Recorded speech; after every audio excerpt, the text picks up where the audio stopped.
Hi friends, welcome to my channel. ఈరోజు వీడియోలో ఇంట్లో ఎక్కువగా చేసే ఎగ్ ఫ్రైడ్ రైస్ రెసిపీని చూపించబోతున్నాను. నిజానికి నేను ఇంట్లో ఉండే వాటితో చాలా రకాలుగా ఎగ్ రైస్ని చేస్తుంటాను.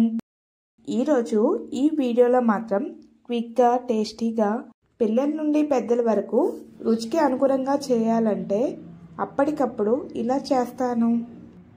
రుచి చాలా బాగుంటుంది. ఈవెన్ అన్నం మిగిలిపోయినా సరే ఇలా చేస్తే చిటికెలో ఫినిష్ అయిపోతుంది. ఫ్రైడ్ రైస్ ఎలా చేయాలో చూసేద్దాం రండి. ముందుగా ఎగ్ రైస్ని చేయడానికి ఉడికించిన రైస్ని తీసుకున్నాను.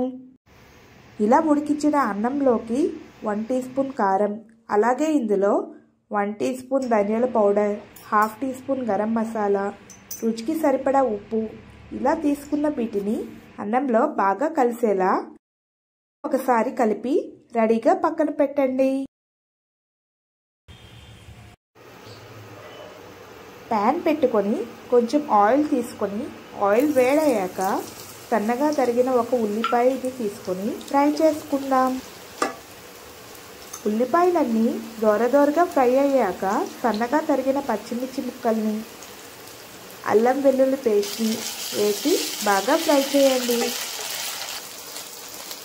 బాగా ఫ్రై అయ్యాక ఇందులో 1/2 కప్పు టమాటా ముక్కల్ని తీసుకొని ఫ్రై చేసుకుందాం.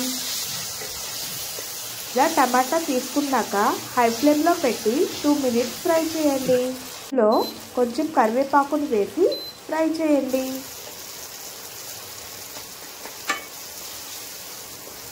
టమాటా బాగా ఫ్రై అయ్యాక ఒక 1/2 టీ స్పూన్ పసుపుని తీసుకొని ఒకసారి కలిపి, ఇలా కలిపిన టమాటాల్లో ఉల్లిపాయని కూడా ఒక సైడ్కి అనండి.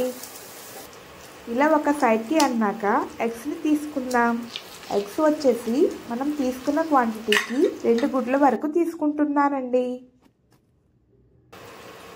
మీకు గుడ్ల మిక్స్ ఎక్కువగా కావాలంటే 4 లేదా 5 గుడ్లు కూడా తీసుకోవచ్చు. 1/2 టీ స్పూన్ మిరియాల పొడిని, మరో 1/2 టీ స్పూన్ ఉప్పుని తీసుకొని ఇదంతా కొంచెం ఫ్రై అయ్యే వరకు వదిలేయండి. 1 నిమిషం తర్వాత స్లోగా మిక్స్ చేస్తూ ఫ్రై చేసుకుందాం. ఇలా ఫ్రై చేసాము అంటే ఎగ్ పీసెస్ అనేవి అక్కడక్కడ కనబడతాయి. పీసెస్గా అయ్యాక ప్యాన్లో ఉన్న టమాటా ఉల్లిపాయ మిక్స్ని ఎగ్స్తో కలిపేసుకుందాం. బాగా కలిపాక ఇందులోకి కారం వేసి కలిపిన అన్నాన్ని తీసుకుందాం. అన్నమంతా వేడయ్యేలా హై ఫ్లేమ్లోనే కలపండి. ఇలా హై ఫ్లేమ్లో కలపడం వల్ల ఈ ఎగ్ ఫ్రైడ్ రైస్ టేస్ట్ అనేది చాలా బాగుంటుంది. అలాగే అన్నం కూడా ఈవెన్గా వేడివేడిగా రెడీ అవుతుంది.